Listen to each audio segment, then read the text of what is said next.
சிங்கம் ஒரு சிங்கம் எப்போ எதுலயும் பெக்யூலியர் தான். ஒரு முறை சிங்கம் கரிச்சிச்சதுன்னா அந்த சவுண்ட்ல ஒரு 8 கிலோமீட்டருக்கு சும்மா அதிரும், எல்லா திசைகளும் அதிரும். அப்படிப்பட்ட அந்த சிங்கம் வேட்டைக்கு மட்டும்தான் வெளியில வரும், வேடிக்கை பார்க்கறதுக்கெல்லாம் வெளியில வராது. வேட்டையில கூட உயிரோடு இருக்கிற மிருகங்களை தான் வேட்டையாடும். அதுலயும் பெரும்பாலும் தன்னை விட பெரிய சைஸ் உள்ள மிருகங்களை தான் குறி வச்சு தாக்கும், ஜெயிக்கும். எவ்வளவு பசியில் இருந்தாலும் உயிர் இல்லாததை, கெட்டு போனதை தொட்டு கூட பார்க்காது. அப்படிப்பட்ட அந்த சிங்கம் அவ்வளவு ஈஸியா எதையும் தொடாது, தொட்டா விடாது. காட்டோட 4 பக்கமும் மார்க்கிங் மை டெரிட்டரின்னு தன்னுடைய பவுண்டரியை தானே வகுக்கும். அப்படிதான் அந்த காட்டையை தன்னோட கண்ட்ரோல்ல வச்சிருக்கும். சிங்கத்துக்கு கூட்டத்தோட இருக்கிறதுக்கும் தெரியும், தனியா இருக்கிறதுக்கும் தெரியும். அப்படியே தனியா வரணும்னு நினைச்சாலும் அஞ்சாம அலட்டிக்காம சும்மா கெத்தா தனியா வந்து அத்தனை பேருக்கும் தண்ணி காட்டும். எப்போ எதிலையும் தன்னோட தனித்தன்மையை இழக்கவே இழக்காது. Yes, a lion is always a lion.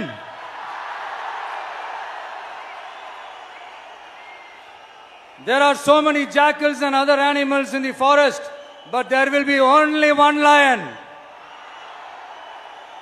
And even if it is single, it will be the king of jungle.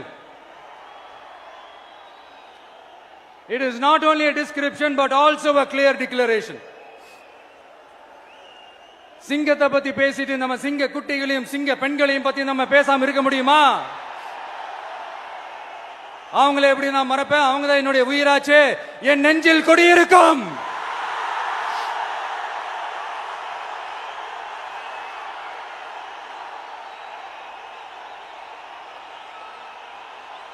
என்னுடைய தோழர்களுக்கும் தோழிகளுக்கும்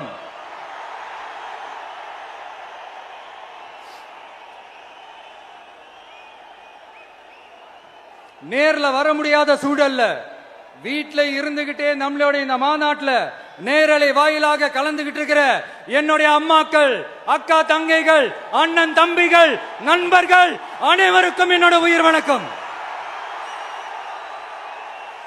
என்னோட உயிர் வணக்கம், என்னோட உயிர் வணக்கம்.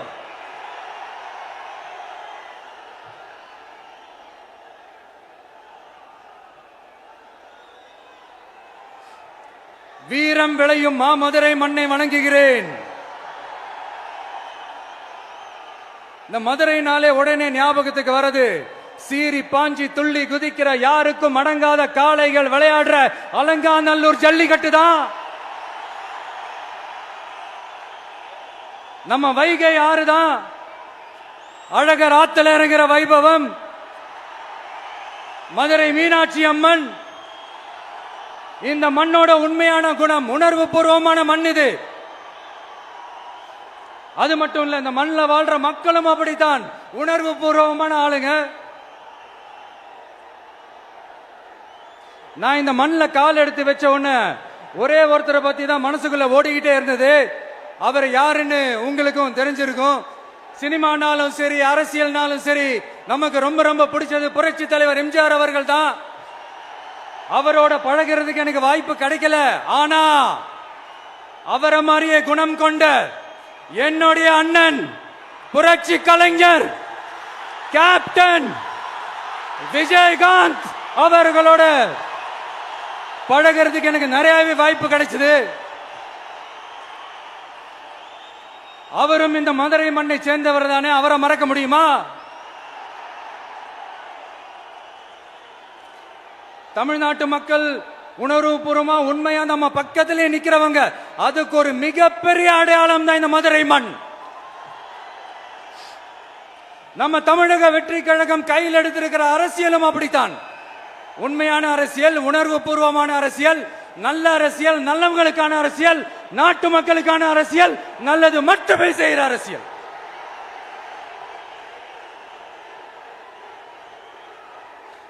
இதோ நம்மளுடைய இந்த இரண்டாவது மாநில மாநாடு வாகை சூடும் வரலாறு திரும்புகிறது.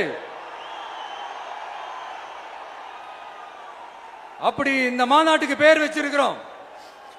1967லயும் 1977லயும் நம்ம தமிழக அரசியல் ஒரு மிகப்பெரிய ஆட்சி அதிகார மாற்றங்கள் ஒண்ணு நடந்துச்சு இல்லையா?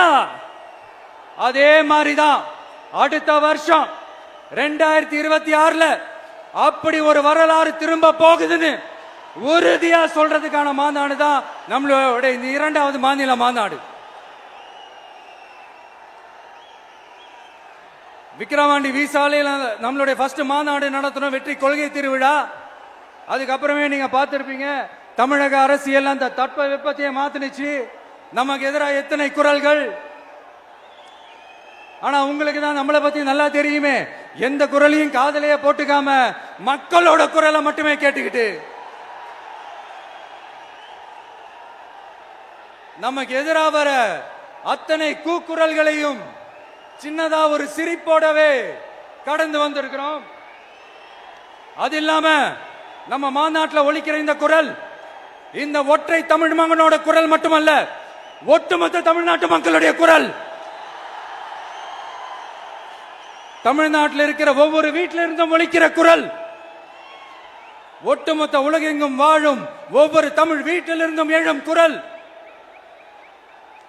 இந்த சினிமா என்கிற மாபெரும் கலை ஆயுதத்தின் வாயிலாக சாதி, மதம், இனம், பாலினம், மொழி கடந்து இந்த நாட்டின் மூளை முடுக்கெங்கும் ரசிகர்களாக இருந்து தோழர்களாக நம்மோடு பயணிக்க துவங்கியுள்ள அனைவரோடும் இணைந்த ஒவ்வொரு மனிதருக்காகவும் ஒலிக்கிற உரிமை குரல். மாநில உரிமைக்காக, பெண் உரிமைக்காக, சமூக நீதிக்காக, சமநீதிக்காக, மதச்சார்பின்மைக்காக உண்மையா ஒலிக்கிற குரல். அதனால் இந்த குரலுக்கு எதிராக இன்னும் இன்னும் எத்தனை எத்தனை குரல்கள் வந்தாலும் ஓங்கி ஒலிக்குமே தவிர ஒரு நாளும் ஓயவே ஓயாது. Yes, it is an unstoppable voice, an unstoppable force.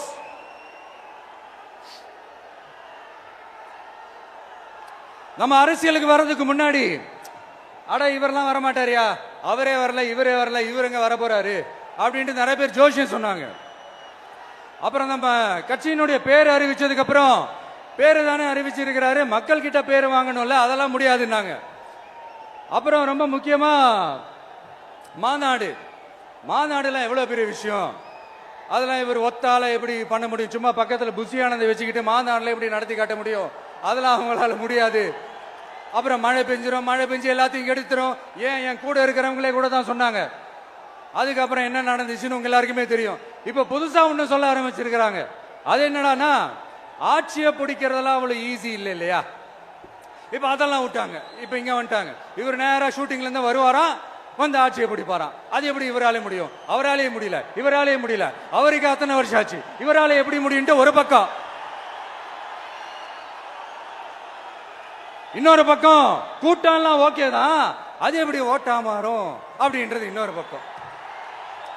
இப்படி கதை, திரைக்கதை, வசனம், இயக்கம், பாடல்கள்,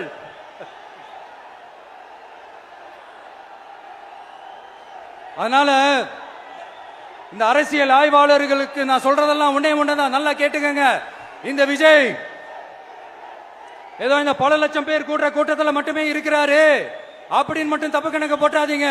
ஏன்னா நம்மளுடைய இந்த கூட்டம் வெறும் ஓட்டா மட்டும் இல்லைங்க, வரப்போற தேர்தலில் மக்கள் விரோத ஆட்சியாளர்களுக்கு நாம வைக்க போற வேட்டா, நம்மளை கோட்டைக்கு அனுப்ப போற ரூட்டா இருக்க போதுன்னு சீக்கிரமாவே தெரிஞ்சுப்பீங்க. ஏன்னா கோடிக்கணக்கானவங்களோட ஹார்ட்லயும் வீட்லயும் ஏற்கனவே ஆல்ரெடி உயிரா, உணர்வா, உறவா இருக்கிறோம். நம்மளுடைய கனெக்ட் எல்லாம் வெறும் மக்களோட மட்டும்தான். நாம யாருன்னு அவங்களுக்கு தெரியும், அவங்க யாருன்னு நமக்கு தெரியும். நாமளும் நம்ம மக்களும் எப்படி இருக்கிறோம்னு எதிரிகளுக்கு நல்லாவே தெரியும். இருந்தாலும் இந்த விஜய் எதுக்குப்பா வந்திருக்கிறாரு, இவர் என்ன புதுசா என்ன திட்டம்லாம் சொல்லிட்டாரு அப்படின்னு வேற நிறைய கேள்விகள். இந்த சொல்றேன் தெரிஞ்சுக்கங்க. பெண் குழந்தைகள், பெண்கள் மற்றும் வயசானவங்களோட பாதுகாப்புல தான் நம்ம பிரையாரிட்டியே. அடுத்து இளைஞர்கள், உழவர்கள், உழைப்பாளர்கள், நெசவாளர்கள் மீனவர்கள், ஆதரவற்ற முதியோர்கள், மாற்றுத்திறனாளிகள், மூன்றாம் பால் இனத்தவர்கள்னு இன்னும் இங்க யாருக்கெல்லாம் கவர்மெண்டோட ஒரு ஸ்பெஷல் அட்டென்ஷன் தேவையோ அவங்க எல்லாருக்குமான ஒரு கவர்மெண்ட் அமைக்கிறது தான் நம்ம இலக்கே. நான் ஏற்கனவே சொன்னதை தான் இங்க நான் திரும்பவும் சொல்றேன். நம்மளுடைய இந்த தமிழக வெற்றி கழகம் ஏதோ அரசியல் ஆதாயத்துக்காக தொடங்கப்பட்ட கட்சியெல்லாம் கிடையாதுங்க. கொள்கை கோட்பாடுகளோடு தந்தை பெரியார், பெருந்தலைவர் காமராஜர், அண்ணல் அம்பேத்கர், வீரமங்க வேலு நாச்சியார், மக்கள் சேவகர் அஞ்சலை அம்மாள், நம்மளுடைய 5 கொள்கை தலைவர்களோட வழிகாட்டுதல்களோடு தொடங்கப்பட்ட கட்சி. நம்ம ஸ்டாண்ட்ல நாம எப்பவுமே ஸ்ட்ராங்கா தாங்க இருக்கிறோம். அதுல எந்த மாற்றத்துக்கோ எந்த சமரசத்துக்கோ துளி கூட இடமில்லை. நம்மளுடைய ஒரே கொள்கை எதிரி பாஜக தான். நம்மளுடைய ஒரே அரசியல் எதிரி திமுக தான். எப்படி? நம்மளுடைய ஒரே கொள்கை எதிரி, நம்மளுடைய ஒரே அரசியல் எதிரி ஏதோ அண்டர் கிரவுண்ட் ஆதாயத்துக்காக டீல் போட்டுக்கிட்டு டீல் பேசிக்கிட்டு இந்த அலையன்ஸ் வச்சுக்கிட்டு இந்த ஊரை ஏமாத்துற கட்சி எல்லாம் நம்ம டிவிக்கே கிடையாதுங்க. யாருக்காகவும் எதுக்காகவும் எந்த பயமும் கிடையாது. மாபெரும் பெண்கள் சக்தி நம்மளோட இருக்கிறாங்க, மாபெரும் இளைஞர்கள் சக்தி நம்மளோட இருக்கிறாங்க, ஒட்டுமொத்த தமிழ்நாட்டு மக்களுடைய சக்தி நம்மளோட நிக்கிறாங்க. அப்படி இருக்கும்போது இந்தியாவில் இருக்கிற எல்லா ஸ்டேட்லயும் வாழ்ற நம்ம தமிழ் நெஞ்சங்கள் மட்டும் இல்ல, உலகம் பூரா 100க்கும் மேலான நாடுகள்ல வாழ்ற நம்ம தாய் தமிழ் உறவுகள் எல்லாருமே என்ன விஜய் தளபதி விஜய் இல்லனா விஜய் தளபதி இப்படி சொந்தம் கொண்டாடுற கோடிக்கணக்கானவங்களோட அன்பு மாசியும் நம்மளோட இருக்கும்போது, இவங்க எல்லாருமே நம்மளோட நிற்கும் போது எதுக்குங்க இந்த பாசிச பாஜகவோட நேரடி கூட்டணியோ இல்ல மறைமுக கூட்டணியோ உறவு வச்சுக்க? நாம என்ன உலகமாக ஊழல் கட்சி என்ன?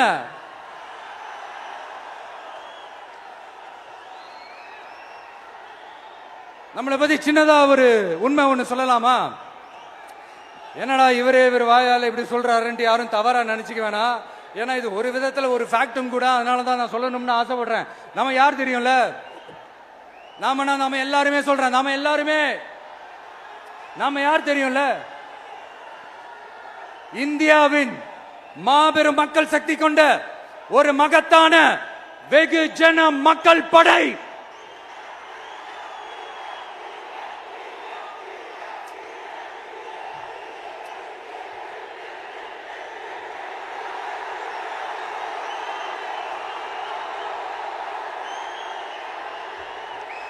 அதனால நம்ம தலைமையில நாம் அமைக்க போற இந்த உண்மையான மக்களாட்சிக்கான அச்சாரமாக மாபெரும் மக்கள் சக்தியை அணி அணியாக நம்மளோட திரண்டு நிக்கிறப்போ இந்த அடிமை கூட்டணியில சேர வேண்டிய அவசியம் நமக்கு இருக்குங்க.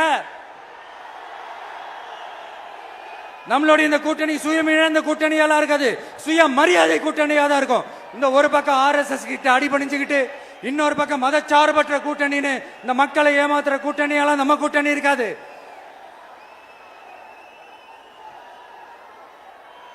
நான் இப்பவும் சொல்றேன், நம்மளை நம்பி வர்றவங்களுக்கு ஆட்சியிலும் அதிகாரத்திலும் உறுதியாக பங்களிப்பு செய்யப்படும். உடனே இந்த கேள்விகள்லாம் வரும். அப்ப யாரு கூட்டணி, யாரு வரா, யாரு போறா, இந்த கேள்விகள்லாம் வரும். இந்த கேள்விகளுக்கெல்லாம் ஒரே ஒரு பதில் தான், சஸ்பென்ஸ்ல சஞ்சாரம் செய்யுங்க. ஆனா ஒண்ணு, 2026ல 2 பேருக்கு நடுவுல தான் போட்டியே. ஒன்னு TVK, இன்னொன்னு DMK. இந்த போட்டி எப்படி இருக்க போதுன்னா, இந்த அலையன்ஸை வச்சு எப்படியாவது நம்ம தப்பிச்சிடலாம். என்ன இந்த பழைய இந்த மேத்தமேட்டிக்ஸ், அரித்மேட்டிக்ஸ் இதெல்லாம் வச்சு எப்படியாவது நம்ம தப்பிச்சிடலாம் அப்படின்னு நினைக்கிறவங்களோட அந்த கனவு ஒரு நாளும் மைப்படாது. சரி, இப்ப நம்ம வேற ஒரு ஏரியாவுக்கு ஒண்ணு வருவோம். எதிர்காலம் வரும், என் கடமை வரும், இந்த கூட்டத்தின் ஆட்டத்தை ஒழிப்பேன்.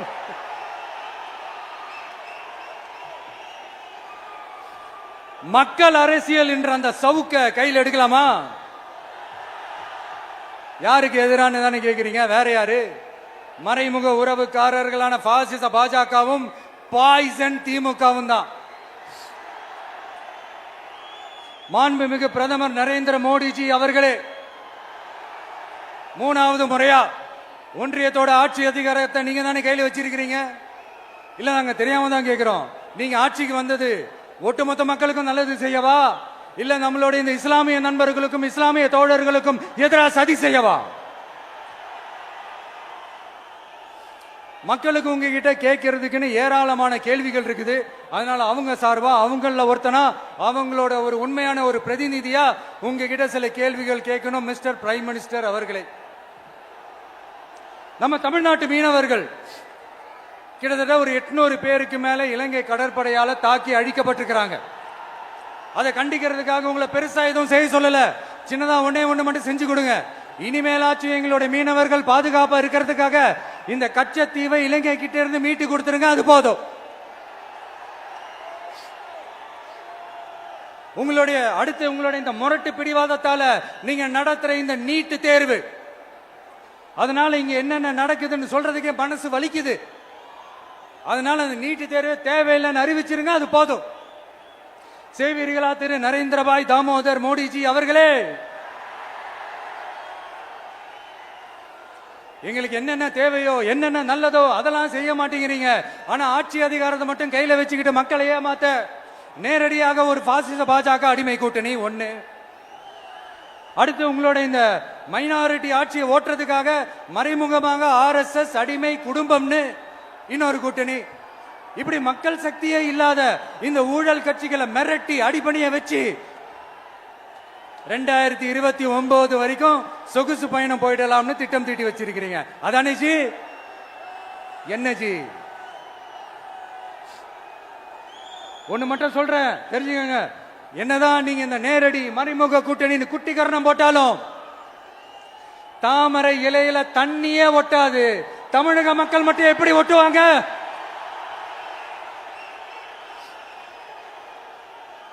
இங்க ஒரு MP சீட்டு கூட தரலன்றதுக்காக தமிழ்நாட்டுக்கும் தமிழ்நாட்டு மக்களுக்கும் எதுவுமே செய்யாம ஓரவஞ்சனை செய்யுது இந்த ஒன்றிய பாஜக அரசு. சங்கம் வச்சு தமிழ் வளர்த்த மண் இந்த மதுரை மண். அதனால இங்க அந்த கீழடியில கிடைச்ச ஆதாரங்களை எல்லாம் மறைச்சிட்டு எங்க நாகரிகத்தையும் எங்க வரலாறையும் அழிக்கிறதுக்காக உள்ளடி வேலை செய்யலாம்னு நினைக்கிறீங்க. தமிழ்நாட்டை தொட்ட என்ன நடக்கும் நீங்க பல உதாரணங்கள் இருக்குது. அதனால இதையெல்லாம் மறைச்சிட்டு எங்க மக்களை ஏமாத்திடலாம்னு மட்டும் நினைக்காதீங்க. மத நல்லிணக்கத்திற்கு பெயர் பெற்ற இந்த மதுரை மண்ணிலிருந்து சொல்றேன், உங்க எண்ணம் எல்லாம் ஒரு நாளும் ஈடேறாது.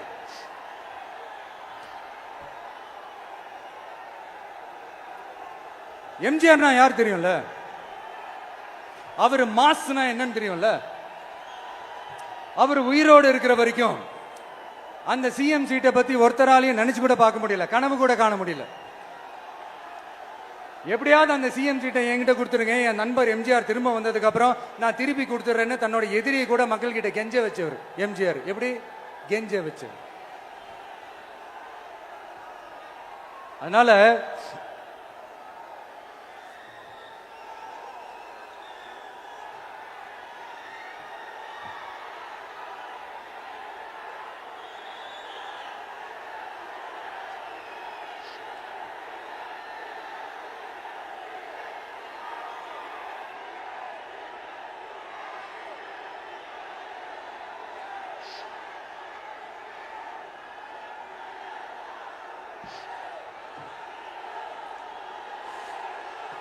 ஆனா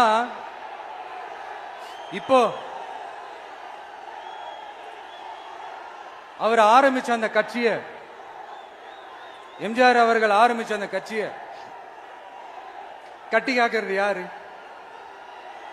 இன்னைக்கு அந்த கட்சி எப்படி இருக்குது? அதை நான் சொல்லிதான் உங்களுக்கு தெரியணுமா? அப்பாவி தொண்டர்கள் அதை வெளியில சொல்ல முடியாம வேதனையில தவிக்கிறாங்க. 2026 சட்டமன்ற தேர்தலில் யாருக்கு ஓட்டு போடணும், எப்படிப்பட்ட ஆட்சி இங்க அமையணும்னு அந்த அப்பழுக்கற்ற அந்த தொண்டர்களுக்கும் ரொம்ப நல்லாவே தெரியும். அதனால என்ன வேஷம் போட்டுக்கிட்டு பாஜக இங்க தமிழ்நாட்டுக்குள்ள வந்தாலும் அவங்க வித்தை எல்லாம் இங்க வேலைக்கே ஆகாது.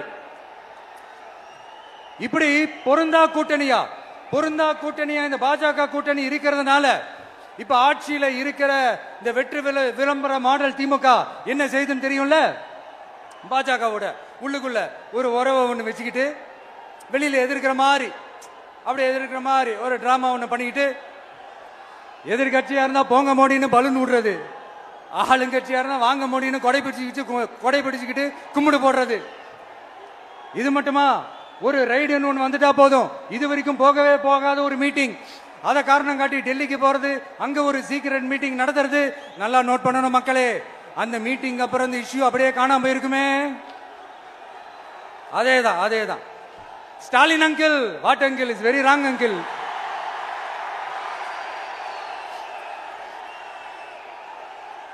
இப்படி தமிழ்நாட்டில் இப்ப நடக்கிற இந்த ஆட்சியினுடைய லட்சணத்தை பார்த்துக்கிட்டு நாம எப்படி சும்மா இருக்க முடியும்? ஒரு தவறு செய்தால், அதை தெரிந்து செய்தால், அவர் கபட நாடக மு.க. ஸ்டாலின் அங்கிளாகவே இருந்தாலும், அங்கிள் உங்களுக்கு மனசாட்சின்னு ஒன்று இருந்துச்சுன்னா நாங்க கேட்கிற கேள்விகளுக்கு மட்டும் கொஞ்சம் பதில் சொல்லுங்க அங்கிள். நீங்க நடத்துற இந்த ஆட்சியில நேர்மை இருக்கா? நியாயம் இருக்கா? ஊழல் இல்லாம இருக்கா? சட்டம் ஒழுங்கு சரியா இருக்கா? பெண்களுக்கு பாதுகாப்பு இருக்கா? பொதுமக்களுக்கு பாதுகாப்பு இருக்கா? இயற்கை வளங்களுக்கு பாதுகாப்பு இருக்கா? சொல்லுங்க மை டியர் அங்கிள், சொல்லுங்க. டாஸ்மாக்ல மட்டுமே இது வரைக்கும் 1000 கோடிக்கு மேல ஊழல்னு சொல்றாங்க. அதுல மட்டுமா தப்பு நடக்குது? வேற எதுல தான் நடக்கல? உலகத்திலே மிஸ்டர் கிளீன் ரெக்கார்ட்ஸ் எல்லாம் உங்களுக்கும் உங்க கூட இருக்கிறவங்களுக்கும் மட்டும்தான் அங்கிள் கொடுக்கணும். இதை பார்த்து வாயே இல்லாத ஊரு கூட வயிறு வலிக்கு சிரிக்குது. பெண்களுக்கு 1000 ரூபாய் கொடுத்துட்டீங்கன்னா போதுமா அங்கிள்? அப்படியே அதை மூடி மறைச்சிடலான்னு பாக்குறீங்களா? படிக்கிற இடத்துல, வேலைக்கு போற இடத்துல, வெளியில போற இடத்துலன்னு அவங்களுக்கு பாதுகாப்பே இல்லைன்னு ஒட்டுமொத்த பெண்களும் கதறாங்க. அந்த கதறல் சத்தம் ஏதாவது உங்க காதுல கேக்குதா அங்கிள்? இதுல வேற உங்க அப்பான்னு கூப்பிடுறாங்கன்னு வேற சொல்றீங்க. What is this uncle? Is very very wrong uncle, is very very wrong. பெண்களுக்கு மட்டுமா பொய் வாக்குறுதி கொடுத்து ஏமாத்துறீங்க? அரசு ஊழியர்கள், ஆசிரியர்களை ஏமாத்துறீங்க, விவசாயிகளை ஏமாத்துறீங்க, பரந்தூர்ல பாதிப்பே வராதுன்னு சொல்லி ஏமாத்துறீங்க, மீனவர்களை ஏமாத்துறீங்க, போதைப் பொருள் கலாச்சாரத்தை ஒழிக்காம ஏமாத்துறீங்க. ஐயோ very very வஸ்ட் uncle, very very வஸ்ட். எப்படி கேட்டாலும் இவங்க கிட்ட இருந்து எந்த பதிலும் வரப்போறதில்லை. ஏன்னா இருந்தா தானே. இப்ப ஆட்சியில இருக்கிற நம்மளுடைய அங்கிள் பதில் சொல்றது இருக்கட்டும். மக்களை நீங்க சொல்லுங்க, நீங்க உண்மையை சொல்லுங்க. செய்வோம்னு சொன்னாங்களே, சொன்னதெல்லாம் செஞ்சாங்களா? உங்களை தான் கேக்குறேன், சொன்னதெல்லாம் செஞ்சாங்களா? சத்தமா மை டியர் அங்கிள், கேக்குதா? மக்களோட சத்தம் கேக்குதா? இது வெறும் சாதாரணமான முழக்கம் தான். கூடிய சீக்கிரம் மக்களை போய் சந்திக்க போறேன், அவங்களோட மனசு விட்டு பேச போறேன். அதுக்கப்புறம் இந்த சாதாரணமான முழக்கம் இடி முழக்கமா மாறும். அத்தோட நிக்காது. அந்த இடி முழக்கம் தமிழ்நாட்டோட போர் முழக்கமா மாறும். அந்த போர் முழக்கம் உங்களை ஒரு நிமிஷம் கூட தூங்க விடாது. நடக்குதா இல்லையான்னு பாருங்க. என்னடா இவன் இவ்வளவு ஸ்ட்ராங்கா சொல்றானேன்னு பாக்குறீங்களா? எல்லாரும் கட்சி ஆரம்பிச்சதுக்கு அப்புறம் தான் ஒவ்வொரு வீட்டுக்குள்ளேயும் போறதுக்கு ட்ரை பண்ணுவாங்க. ஆனா நாங்க அப்படி இல்லை. ஒவ்வொரு வீட்டுக்குள்ளேயும் போனதுக்கு அப்புறம் தான் கட்சியாவே ஆரம்பிச்சிருக்கிறோம்.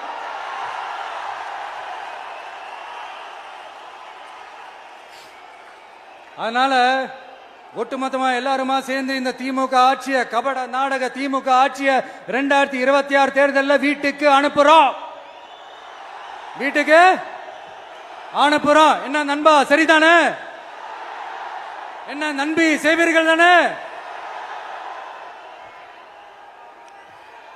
இப்போ உங்களுக்கு சின்னதா ஒரு சர்ப்ரைஸ். நம்ம கட்சியினுடைய வேட்பாளர் பட்டியலை இப்ப நான் அறிவிக்க போறேன். மதுரை கிழக்கு வேட்பாளர் விஜய். இன்னும் முடிக்கல. ஒரு நிமிஷம், இன்னும் முடிக்கல. மதுரை மேற்கு வேட்பாளர் விஜய். மதுரை மத்தி வேட்பாளர் விஜய். மதுரை தெற்கு வேட்பாளர் விஜய். மதுரை வடக்கு வேட்பாளர் விஜய். மேலூர் விஜய். சோழவந்தான் விஜய். திருப்பரங்குன்றம் விஜய். திருமங்கலம் விஜய். உசிலம்பட்டி விஜய்.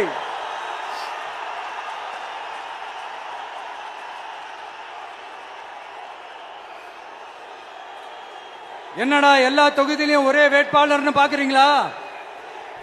234 தொகுதியிலையும் இந்த விஜய் தான், அதாவது உங்க விஜய் தான் உங்க சின்னம். இன்னும் சிம்பிளா சொல்லணும்னா உங்க வீட்டில் இருக்கிற ஒருத்தர் தான் வேட்பாளரா நிக்க போறாங்க.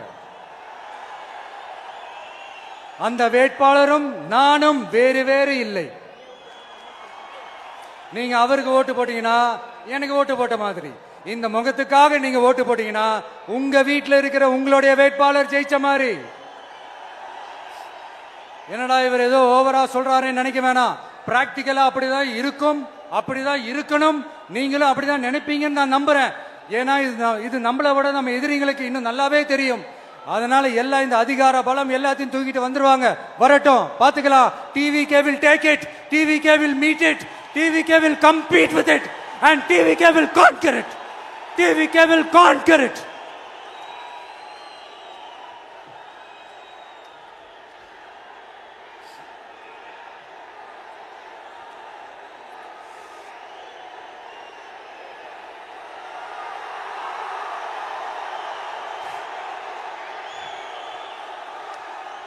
இந்த நேரத்தில் நம்ம மனசுல இருக்கிறத மக்கள் கிட்ட சொல்லி ஆகணும். தூத்துக்குடி ஸ்னோலினோட அம்மா என்ன அவங்களோட தம்பி, இன்னும் அவங்க பொண்ணுக்கு நான் தாய் மாமன்னு சொன்னாங்க. அந்த அக்காவோட குழந்தைக்கு மட்டும் இல்லைங்க, என்ன அண்ணனா தம்பியா நினைக்கிற தமிழ்நாட்டில் இருக்கிற என்னோட எல்லா சகோதரிகளின் குழந்தைகளுக்கும் நான் இன்னைக்கு மட்டும் இல்ல, என்னைக்குமே ஒரு தாய் மாமனா தான் இருப்பேன். நீங்க எல்லாரும் என்னுடைய ரத்த உறவு, கூட பிறந்த பொறுப்பு. என் வீட்டு ரேஷன் கார்டுல வேணா உங்க பேர் இல்லாம இருக்கலாம், உங்க வீட்டு ரேஷன் கார்டுல வேணா என் பேர் இல்லாம இருக்கலாம். ஆனா நாம் எல்லாரும் ஒண்ணுதான், உறவுதான். நமக்கு இடையே எந்த அரசியலும் உள்ள நுழையவே முடியாது. என்கிட்ட இருந்து உங்களையும் உங்ககிட்ட இருந்து என்னையும் எந்த சக்தியாலும் பிரிக்கவே முடியாது. அப்புறம் நான் ஒன்னும் இந்த மார்க்கெட் போனதுக்கு அப்புறம், ரிட்டையர் ஆனதுக்கு அப்புறம் அடைக்கலம் தேடி அரசியலுக்கு வரல. படைக்கலனோட வந்திருக்கிறோம், பவர்ஃபுல் போர்ஸோட, மாபெரும் படை வரிசையோட, எல்லாத்துக்கும் தயாராகி தான் வந்திருக்கிறோம். இவ்வளவு தயாரா நாம அரசியலுக்கு வர்றதுக்கு ரொம்ப ரொம்ப முக்கிய காரணம் ஒண்ணு இருக்கு. அது என்ன தெரியுமா? நன்றி கடன், நன்றி கடன், நன்றி கடன். கிட்டத்தட்ட ஒரு 30 வருஷமா, 30 வருஷத்துக்கு மேல நீங்க தான், நம்ம மக்கள் தான் என் கூட நிக்கிறீங்க, எனக்காக நிக்கிறீங்க, என்னை தாங்கி பிடிக்கிறீங்க, மனசுல ஏந்தி பிடிக்கிறீங்க, தாய் அன்போட மடியில ஏந்திக்கிறீங்க. உண்மையை சொல்லணும்னா வேற யாரை விடவும் எனக்கு இந்த அன்பையும் ஆதரவையும் கொடுத்திருக்கிறீங்க. என் மேல உயிரையே வச்சிருக்கிறீங்க. என்ன உங்க வீட்டுல ஒருத்தனாவே ஆக்கிட்டீங்க. நீங்க எனக்கு கடவுள் கொடுத்த வரம்.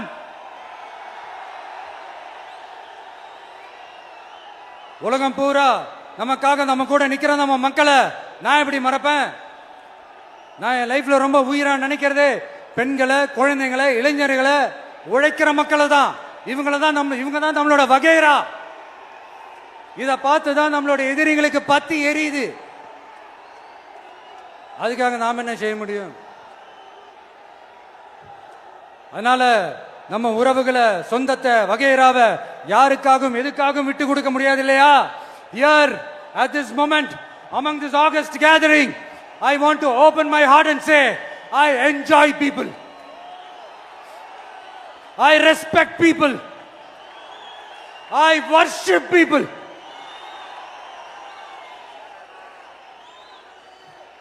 சரிப்பா, இவ்வளவு செஞ்ச நம்ம மக்களுக்கு நன்றி கடனா உன்னால முழுமையா செலுத்த முடியுமான்னு கேட்டா சத்தியமா சொல்றேன், என்னால முடியாதுதான். இன்னும் எத்தனை ஜென்மம் எடுத்தாலும் அந்த நன்றி கடனை என்னால தீர்க்கவே முடியாது. அப்புறம் என்ன மானாவு கடா நீ வந்திருக்க அதானே கேக்குறீங்க? மைண்ட் வாய்ஸ் கேட்ட மாதிரி இருந்தது. வாழ்நாள் முழுக்க நம்ம மக்களுக்காக ஆதரவா துணையா நிக்கிறத தவிர, அவங்களுக்காக உழைக்கிறத தவிர எனக்கு வேற எந்த எண்ணமும் இல்லை. எனக்கு இப்ப வேற வேலையும் இல்லை. இனிமே எனக்கு இதுதான் என் வேலையே, என் கடன் இனி என் மக்களுக்கு பணி செய்து கிடப்பதே. இப்படியா ஹார்ட் டு ஹார்ட் யதார்த்தமா பேசிய பழகிட்டோம்.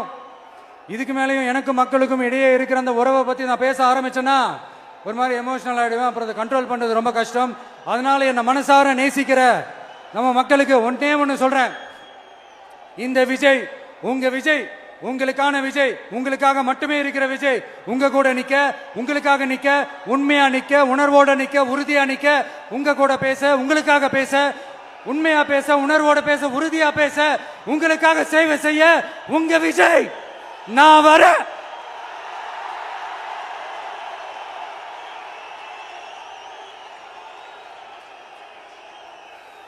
சொல்லல முக்கியம், செயல் செயல் செயல் தான் முக்கியம். செய்கை தான் சும்மா சிறப்பா இருக்கணும். நான் ஆட்சிக்கு வந்தேன்னா சும்மா அது செய்வேன், இது செய்வேன், நல்லது செய்வேன், உருட்டுவேன், புரட்டுவேன், அதெல்லாம் கிடையாது. செய்யறதுக்கு, நல்லது செய்யறதுக்கு, நல்லது செய்யறதுக்கு மட்டும்தான் இந்த விஜய். அப்புறம் ஒரு அரசியல் தலைவன், அவன் சினிமாக்காரனா, நல்லவனா, கெட்டவனா, இதெல்லாம் தாண்டி அவன் உண்மையானவனா, அதுதான் ரொம்ப ரொம்ப முக்கியம். இது சம்பந்தமா ஒரு குட்டி கதை ஒன்று சொல்றேன். ஒரு நாட்டில் ஒரு ராஜா தனக்கு பக்கபலமா இருக்கிறதுக்காக, கூட துணையா இருக்கிறதுக்காக ஒரு தளபதியை தேடுறாரு. சரியான தகுதிகளோட ஒரு 10 பேர் செலக்ட் ஆகுறாங்க. ஆனா அதுல ஒருத்தர் மட்டும் தான் செலக்ட் பண்ணணும். அதனால அந்த ராஜா என்ன பண்றாருன்னா ஒரு டெஸ்ட் வைக்கிறாரு. அந்த 10 பேர் கையிலையும் விதை நெல்லை கொடுத்து இதை நல்லா வளர்த்து கொண்டு வாங்க, ஒரு 3 மாசம் கழிச்சு வாங்கன்னு சொல்லி அனுப்பி வச்சிடுறாரு. 3 மாசம் கழிச்சு வரும்போது அதுல ஒருத்தர் ஆளு உயரத்துக்கு வளர்த்திருந்தாரு, ஒருத்தர் தோல் உயரத்துக்கு வளர்த்திருந்தாரு. அதுல ஒரு 9 பேரும் நல்லா வளர்த்து கொண்டு வந்திருந்தாங்க. ஒருத்தர் மட்டும் வெறும் தொட்டியோடவே வந்தாரு. என்னன்னு கேட்டதுக்கு, நானும் தண்ணி ஊத்தி ஊத்தி பாக்குறேன், உரம் வச்சு வச்சு பாக்குறேன், வளரவே மாட்டேங்குது ராஜா, என்ன பண்றதுன்னு தெரியலன்னு சொன்னதுக்கு ராஜா அவரை கட்டி அணைச்சிக்கிட்டு, இனிமே நீதான் என்னுடைய தளபதி, எல்லா அதிகாரமும் உனக்கு தான் சொன்னாரு. ஏன்னா அந்த 10 பேர் கையிலையும் ராஜா கொடுத்தது அவித்த விதை நெல், அது முளைக்கவே முளைக்காது. அந்த 9 திருட்டு பயலும் என்ன பண்ணிருக்காங்கன்னா வேற விதை நெல்லை வாங்கி அதை வளர்த்துட்டு ராஜாவையும் மக்களையும் ஏமாத்திருக்கிறாங்க. ஆனா இவர் மட்டும் உண்மையை போட்டு உடைச்சிட்டார். அதனால ஒரு நாட்டுக்கு திறமை எந்த அளவுக்கு முக்கியமோ அந்த அளவுக்கு உண்மையும் நேர்மையும் முக்கியம். இப்போ நீங்க எல்லாரும் தான் அந்த ராஜா. நீங்க தேர்ந்தெடுக்க போற அந்த தளபதி